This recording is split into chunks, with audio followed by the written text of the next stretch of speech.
And Democrats will go forward next term without Speaker Nancy Pelosi in leadership as she announced her intention to step back. I will not seek re-election to Democratic leadership in the next Congress. For me, the hour's come for a new generation to lead the Democratic caucus that I so deeply respect. And here to talk about that and much more are Congresswoman Jan Schakowsky, a Democrat from Evanston, Congressman Mike Quigley, a Democrat from Chicago's North Side, and Congressman Rodney Davis, a Republican from downstate Taylorville. Welcome all of you here, both in person and virtual. Congresswoman Schakowsky, you saw Speaker Pelosi there announcing her intention to step down as Speaker next term. You've been part of her leadership team for a long time. Do you intend to stay on in leadership, or will you step down as well? Well, there's certainly less leadership positions right now, but I'm looking forward to my committee work and hopefully staying as a deputy whip in the House of Representatives. It's really kind of the end of an era. I think Nancy Pelosi will go down in history as perhaps the most effective head of our leadership team, and she's just has been an incredible person. So it sounds like you do want to stay around in leadership sure. in a senior position. And she's going to stay around, representing her own district. Right. She is staying on as a congresswoman, just not in leadership. Yeah. Congressman Quigley, Hakeem Jeffries, a representative from New York, has made the rounds as a candidate for that position. Is he who you're supporting, and is he who you ultimately think will get that job?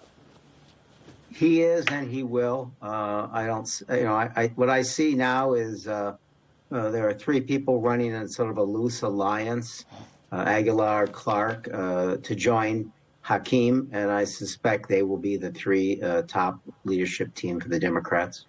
And Congressman Davis, we mentioned that Republicans are going to have a small majority, maybe 6 or 7 seats. You are leaving after this session, so you won't be there for that. But Kevin McCarthy, is he the guy that's going to have the votes to become the next Speaker of the House? Absolutely. Kevin McCarthy is the best person to lead our conference and to be the Speaker of the House. It's a slim majority, but the Democrats right now have a pretty slim majority. And, I'm excited to kind of see the opportunity to get some more bipartisanship when it comes to legislating. We haven't seen that with the Democrats' slim majority, and I'm cautiously optimistic that our Republicans who want to govern will be able to take a leadership role. Although, Congressman Davis, McCarthy has talked about several investigations he wants to launch into President Biden, into the border, into Afghanistan, into Hunter Biden. Are those things that you think he should go forward with? Well, why wouldn't we want to exercise our oversight responsibilities? The Democrats being in charge of the House have actually run away from some of the responsibilities for the issues that you just mentioned. Part of the reason of being in the majority is holding the executive branch accountable and making sure that we get answers to the questions that many Americans are asking about all of those subjects and issues you just mentioned. And speaking of oversight, Congresswoman Schakowsky, the Supreme Court just ruled this afternoon that Donald Trump has to turn over his tax records to the House committee.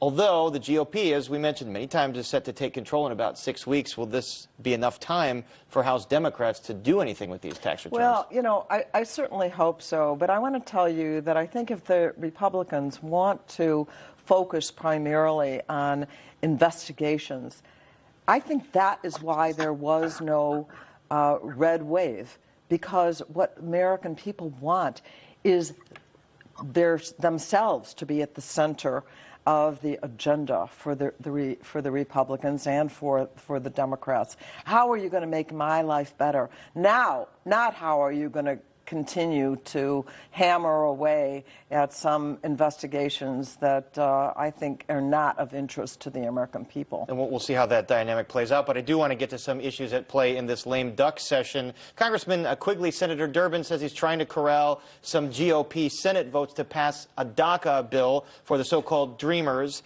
Do you think that that's going to have support in the Senate to get past a filibuster? And will it pass the House? It's passed the House. If it's modified, it will pass the House again under current Democratic control. I have every faith in Senator Durbin's ability, and there are others that are leading the charge here. Look, this is something we have to do. Protect those who know no other home than the United States of America. And it reminds us that what we really need to do is pass comprehensive immigration reform. It's the smart thing to do, and it's the right thing to do. Congressman Davis, is that a realistic goal for this lame duck session? Are there Republican votes for some kind of massive immigration reform package that might include border security and a pathway to residency for DACA recipients? Look, we've had plenty of opportunities to vote for packages just as recently as 2018 that would have built a border wall. It would have actually fixed our DACA issues that Congressman Quigley just mentioned, that Senator Durbin is trying to address right now. It would have addressed some long-term institutional problems with our immigration system. But we got 0 Democrats to support either of those bills. And unfortunately, we didn't get enough Republicans to do so either. I'm on record of supporting fixes to our DACA program. But to think that this is going to get fixed in the lame duck session is probably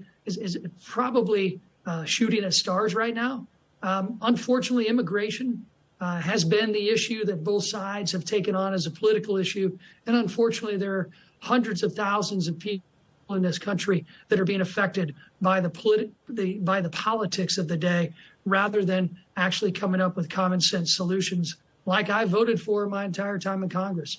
Congresswoman Schakowsky, is it too much to think that there could be some kind of immigration bill in this lame duck session, or a DACA bill in the Senate? Well, I'm certainly hoping that we're going to be able finally, Senator Durbin's been working on it for over 20 years.